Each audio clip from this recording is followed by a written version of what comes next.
皆さんこんにちは。晴れて1年半ぐらい使ってますシグマ FP というカメラがございます。そのケージリグ周りっていうのがですね、最終形態にほぼなってきたかなという満足感がございまして、今動画を作っております。はい、結局どういう風になったかっていうのをご覧いただこうかなというふうに思います。ざっくりこういう感じの外観になりまして、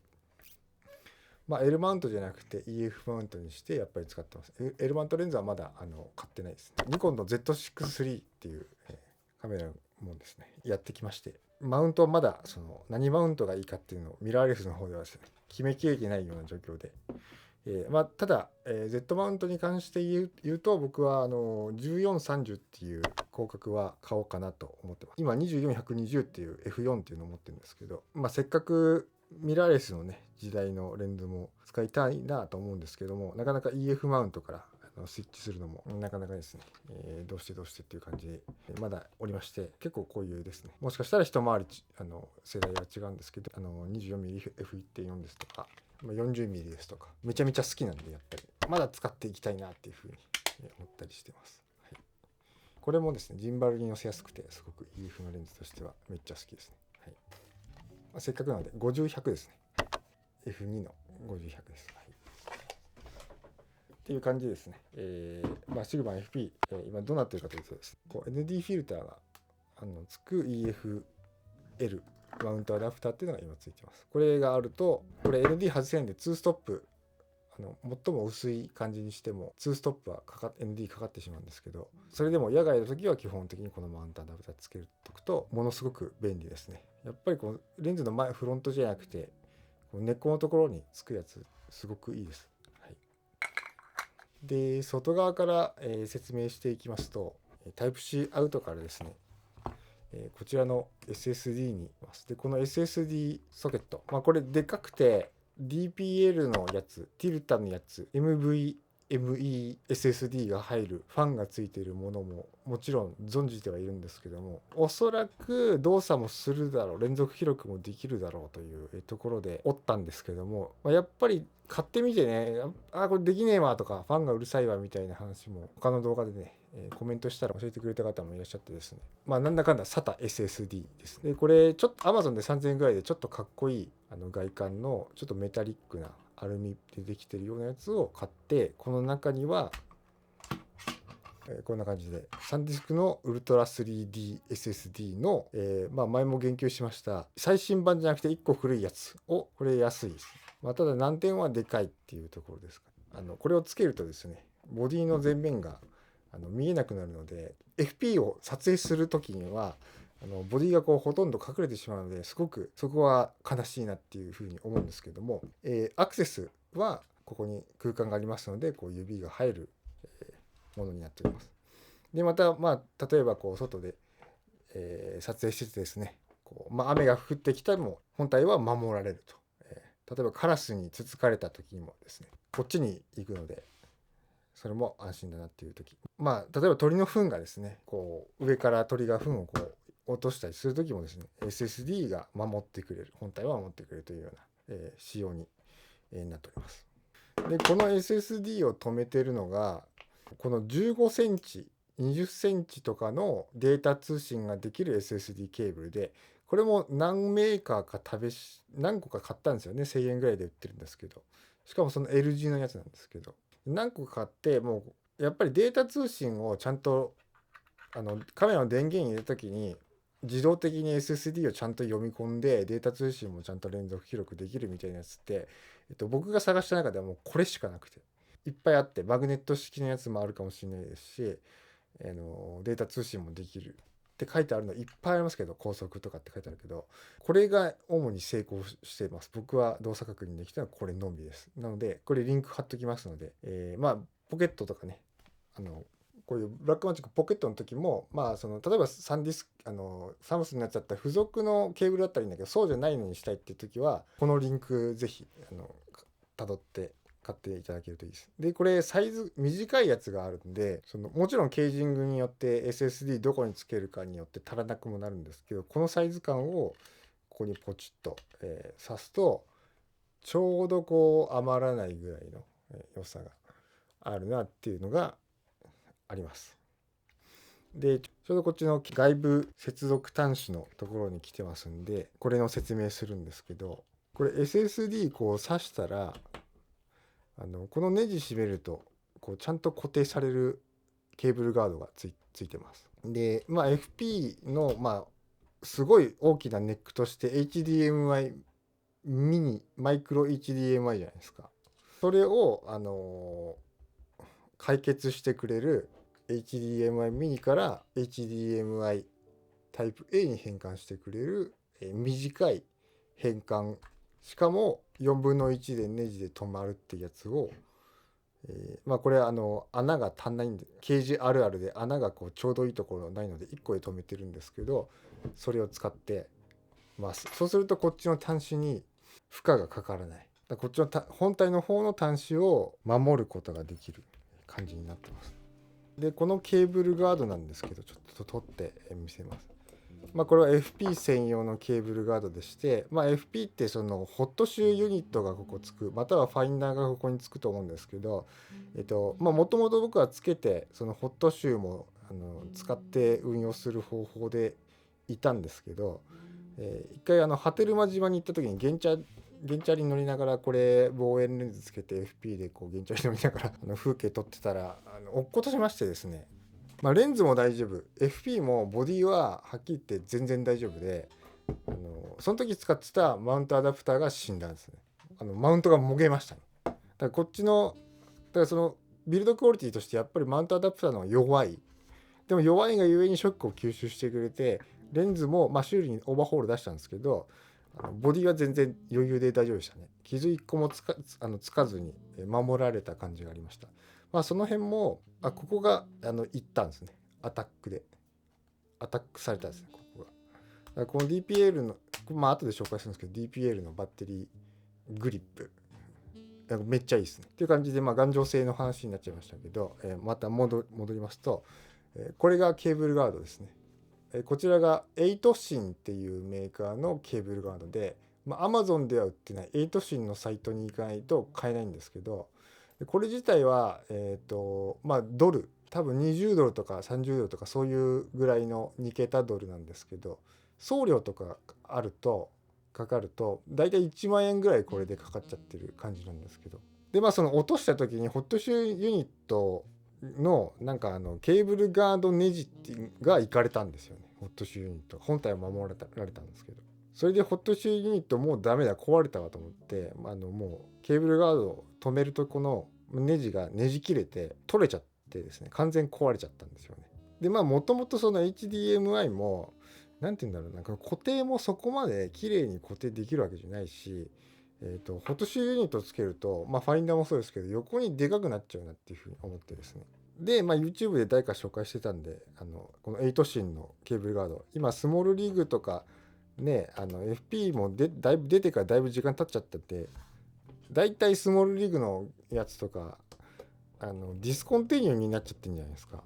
そんな中でですね、このホットシューユニットあったんで1万円高いけどちょっと買いました。で今マイク端子カバー USB-C のカバーがこっち側に折れ曲がってるんですけど、ここにちょっと見えるか分かんないんですけど絶妙に隙間があってですね、ちょうどこう端子カバーがこうペロって折り込めるようになってるんですよね。これめっちゃいいです。シェイプも形もいいし、8シン素晴らしいなと、思ってます。はい、で六角のサイズ違うんでちょっと面倒いんですけど、これは付属で入ってるんですけど、六角をですねこういう風に止めると、もう引っ張っても大丈夫なぐらい固定されてくれる。めちゃめちゃいいなと。スモールサイズだし、FP のねサイドの4分の1ネジがこれで、ケーブルガードのために使われてしまうというところです。でタイプ C の方も、こうやってですね、若干不満なのがこっちのネジだけこう同じこっちでは止まるんだけどこっちのネジでなぜか舐めてしまうんですよね。それがすげえ不服ですね。ネジだけ変えるかこの六角をちょっといいやつ買うかにしないと、タイプ C の方は固定できてないっていうのがすげえムカつくポイントではあります。はい、ちなみにこっち側のマイク端子は、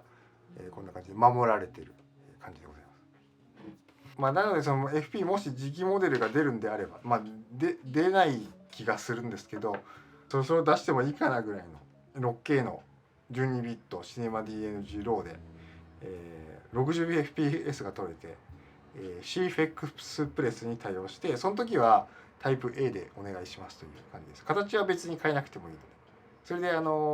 各社スモールリーグの掲示とかも復刻してほしいですね。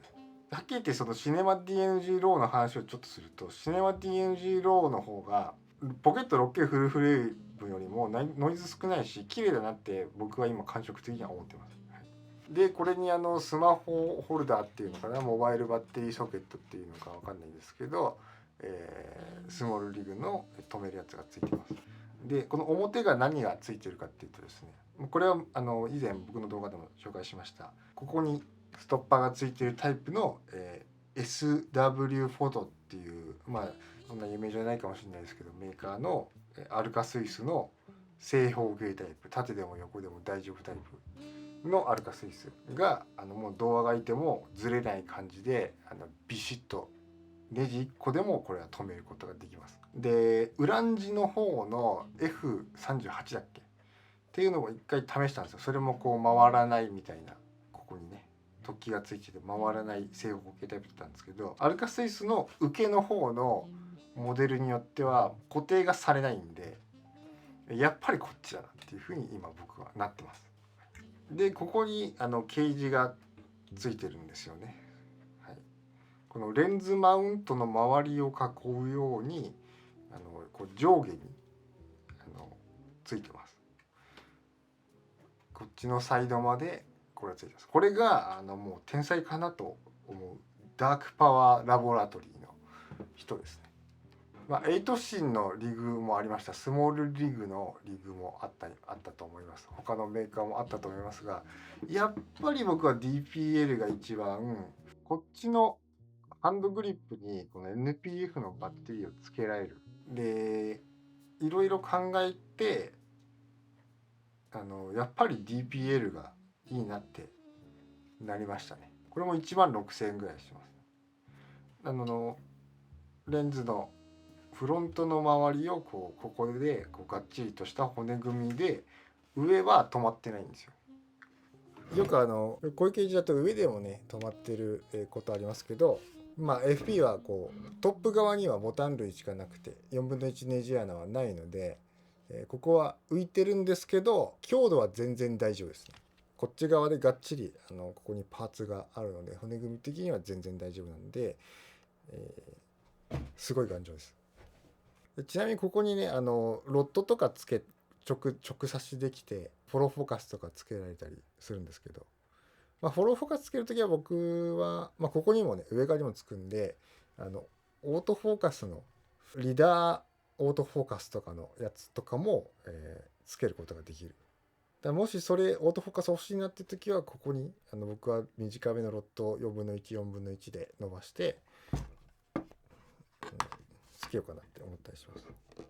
ちなみに DPL のオプションパーツまだまだいっぱいあって、このサイドに Type-C から接続してその SSD を下に細い SSD をカチャってさせるようにするための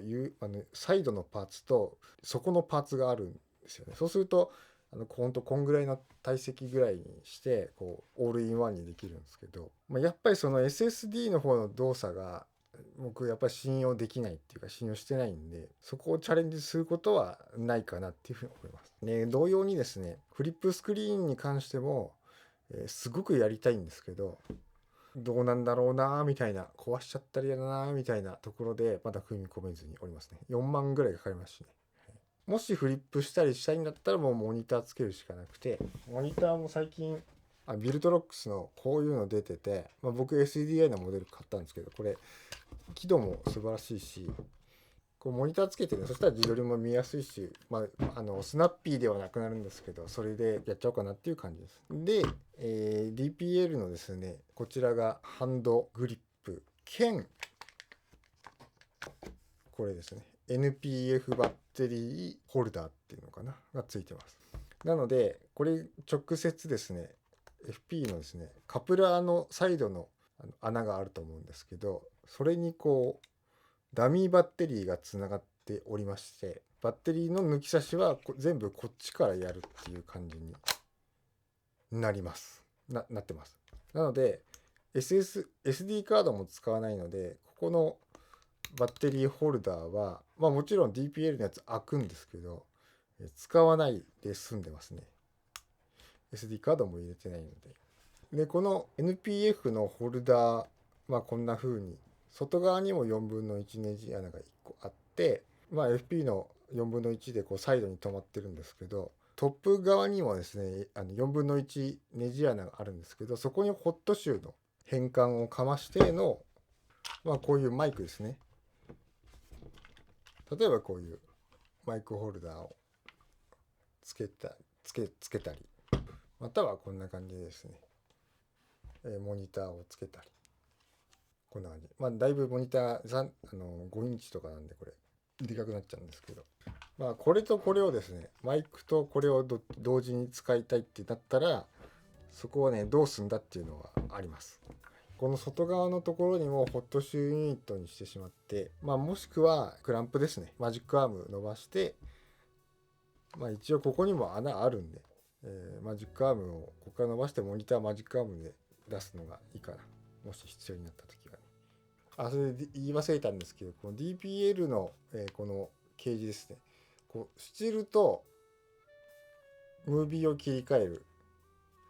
このレバーはちょっとこう指を伸ばしてガサコソってやる手間はあるかな。ちょっとやりにくいかなっていうのはあります。ケージつけない場合と比べて。ただしアクセスはできるんで、スチールとムービー僕そんなに頻繁に切り替えないんで、もし磁気モデルつけるとしたらやっぱ上側にも4分の1ネジはない1個か2個欲しいですね。そうするとまた全然違うと思うんですよ。FX3 みたいな感じにしてもらって。てか FX3 が FP の影響を絶対受けてると思うんですよ。ちなみにですね、バッテリーなんですけども、NPF バッテリー、これでかなり持ちます。2時間の連続記録ぐらいはいけますね。で、バッテリーをつけると、この外側にですね、わかるかな、外部入力してますよみたいな、表示に切り替わるんですよね。外部電源来てますみたいな。で、SSD もですね、SSD はどれだ、ここに書いてあるのか。SSD で。だから1テラあるんで、24P の DNG の12ビットで1時間弱撮影できるような感じになってます。ちなみにこの運用でですね、SSD は、やっぱり撮影終わって新しく使う前にフォーマットしていかないと、途中で書き込みがエラーになって途中で止まるっていうことが起きたりもしました。なのでここの SSD はフォーマット忘れないようにしないとすげえ後で後悔するですね。例えば旅行に持ってった時に途中で止まる症状来ちゃったみたいな、コピー終わったら一回こっちでフォーマットしてやれば全然書き込む速度的には大丈夫なんですけど、ファイルエラーみたいなのはフォーマット忘れると起きちゃったりしますね。そういうところでもう FP 無理かなみたいな、そういうのが起きるとやっぱりこういうね、オールインワンと比べて外部 SSD での運用っていうのはちょっとリスクは高いなって思いますよ。フォーマットをするのって仕事だったら普通だと思うんですけど、いかがでしたでしょうか。こちらのチャンネルではアート、ライフ、ミュージックのテーマで動画をお送りしております。グッドボタン、チャンネル登録よろしくお願いします。ショートの方も、ちらほら出してたり、TikTok の方でも細々と動画を上げてますので、ぜひ、ご覧ください。それではまた。